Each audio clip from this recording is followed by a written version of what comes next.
బంగారు బాట నడిపించింది, రెగ్యులర్గా ఎందుకు కావాల్సిన మార్గాన్ని ఏర్పాటు చేసింది. నేను మనస్ఫూర్తిగా మీకు ఇస్తున్నటువంటి ఒకే ఒక్క మాట, మేమందరం ఏదైతే మాట చెప్తామో ఆ మాట రాష్ట్రంలో ఉన్నటువంటి ప్రతి నర్సింగ్ అధికారి అమలు చేస్తారో అది చేసిన నాడు 2024 డిసెంబర్ కల్లా మీరందరూ రెగ్యులర్ అవుతారు. నేను చేస్తున్న మాట చెప్తాను, 2024 డిసెంబర్ కల్లా మీరందరూ రెగ్యులర్ అవుతారు. రెగ్యులర్ అవ్వడానికి కావాల్సినటువంటి మార్గాన్ని మనం ఏర్పాటు చేసుకోవాలి మన ఐకమత్యం ద్వారా. నాలాంటి ఎవరైనా పక్క వాడిని ఎవరు అంటే నన్ను ఆపి వాడిని తీసుకుని రావాలి. నేను ఎవరన్నా వద్దు మీరు ఎవరితో మీటింగ్ అంటే నువ్వు బాబు మేము వెళ్తామని చెప్పి తీసుకుని వెళ్ళాలి. ఏ రోజైతే మన సంఖ్యాబలం 100 నుంచి 1000కి వెళ్ళిద్దో, విజయవాడలో 20 మందో 30 మందో వచ్చాం, నేను గుర్తుపెట్టుకోండి. వైజాగ్లో 200 మంది వచ్చాం. ఇప్పుడున్న పరిస్థితుల్లో ఇక్కడ 100 మంది దాకా ఉంటాం. సపోజ్ ఈ సంఖ్యాబలం అంతా కలిస్తే విజయవాడలో గుంటూరులో మనం పెట్టినటువంటి ఒక పెద్ద సమావేశం దాదాపుగా 1500 నుంచి 2000 మంది రావాలి. అమ్మా 26 జిల్లాలు ఉన్నాయి, జిల్లాకు 100 మంది రాలేమా? జిల్లాకు 100 మంది ఏపీవీపీ ఉన్నాము, డిఎంఈ ఉన్నాము, డిహెచ్ ఉన్నాము, ఎన్హెచ్ ఉన్నాము, విభాగాలతో పనిలేదు. ఒక జిల్లాకి 100 మంది మనం కలగలిగితే 2600 మందికి గుంటూరులో చేస్తాం. 2600 మందితో ఒక సమావేశాన్ని ఏర్పాటు చేస్తే రాష్ట్ర ప్రభుత్వం మనకి వెళ్ళి చూడదా? ప్రతిపక్షం మనకి వెళ్ళి చూడదా? మనం ఏ మాట చెప్తే అదే శాసనం అవుతుంది ఆ రోజు. ఎందుకంటే మనం ఉన్నటువంటి విభాగం అత్యవసర విభాగం. మనం 1 గంట డ్యూటీస్ మాత్రం పక్కన కూర్చుంటే ప్రాణాలు వెలువెల్లాడిపోతాయి. అవునే కాదా? అంగన్వాడీలు అయితే 42 ఉద్యోగం చేశారు, వాళ్ళ బదులు వాలంటీర్లు చేద్దాం ఇంకోటి చేత సర్వీస్ చేపించారు. మన ప్లేస్ లో వేరే రిక్రూట్ చేయలేదు. మన బలం అది, రాష్ట్ర ప్రభుత్వ బలహీనత. మనం మాత్రమే చేయలేదు, డాక్టర్స్ కూడా చేయలేదు. ఇది నిజం. మీరు చేసే సర్వీస్, మీరు ఇచ్చేటువంటి ప్రతిదీ కూడా డాక్టర్స్ కూడా చేయలేరు.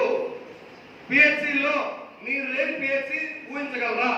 నేను రాష్ట్ర ప్రభుత్వాన్ని ఛాలెంజ్ చేస్తా. డాక్టర్ లేకుండా పిహెచ్సి నడుపుతాం, ఒక స్టాఫ్ నర్స్ లేకుండా పిహెచ్సి నడపగలరా? మీరు నడపలేరు. ఈ పరిస్థితుల్లో ప్రతి డిఎంఈలో ఉన్నటువంటి సంఖ్యాబలం 500, 300, 700 కూడా ఉన్నారు. అందులో కనీసం 200, 300 మంది బయటకు వస్తే వెలువెల్లాడిపోదు హాస్పిటల్. రోగులు మనం ఇబ్బంది పడ్డాం, రోగులు ప్రాణాలు కాపాడటం మన ప్రధాన కర్తవ్యం.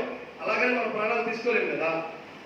ఇదే స్టాఫ్ నర్సులు పీపీఈ కిట్లు వేసుకొని యూరినల్స్ కూడా వెళ్ళకుండా 12 గంటలు డ్యూటీ చేసినటువంటి పరిస్థితిలో మీరు అందరూ చేశారు. ప్రాణాలకు తెగించి ప్రాణాలు కోల్పోతూ కూడా హిమ్స్ హాస్పిటల్లో సింహాచలం అనేటువంటి వ్యక్తి డ్యూటీలోనే పడి డ్యూటీలోనే చచ్చిపోయాడు. అప్పుడు రీసెంట్ గా కాకినాడలో ఒక చెల్లెలు కూడా చనిపోయింది. ఇలా చాలా మంది చనిపోతూనే ఉన్నారు. వాళ్ళని కనీసం వాళ్ళ కుటుంబాలను మనం కాపాడుకోలేకపోతున్నాం. మనం కాపాడుకోలేకపోతున్నాం.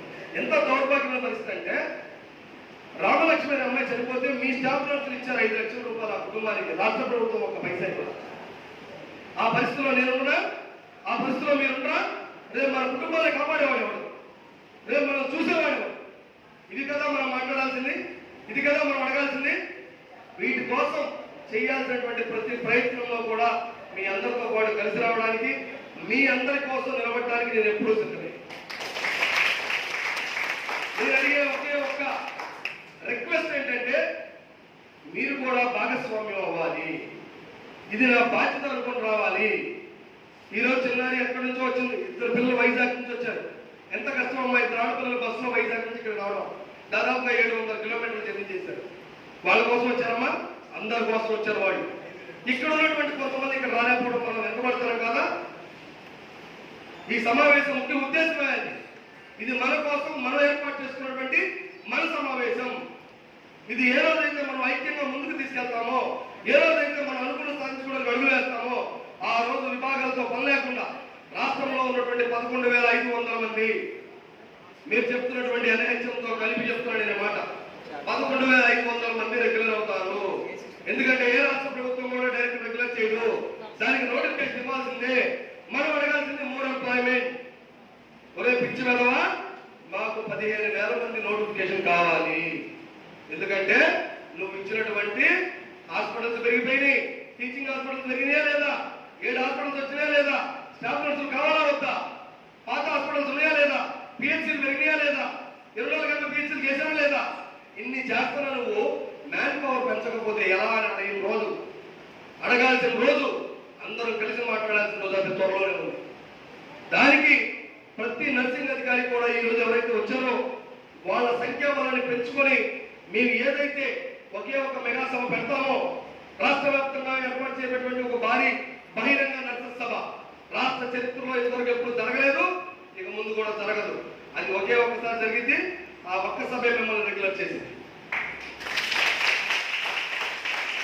ఇందులో నేను చెప్పే ఏ మాటలో కూడా అబద్ధం లేదమ్మా. మన సంఖ్యాబలం, మన ఆత్మబలమే మనల్ని నిలబెట్టింది తప్ప ఎవరి కాళ్ళు ఎవరి గడ్డాలు పట్టుకుంటే ఎవరు రెగ్యులర్ అవ్వరు. ఇప్పటి వరకు చేసిన పని అదే. మనం ఇక ముందు చేయాల్సింది అది కాదు.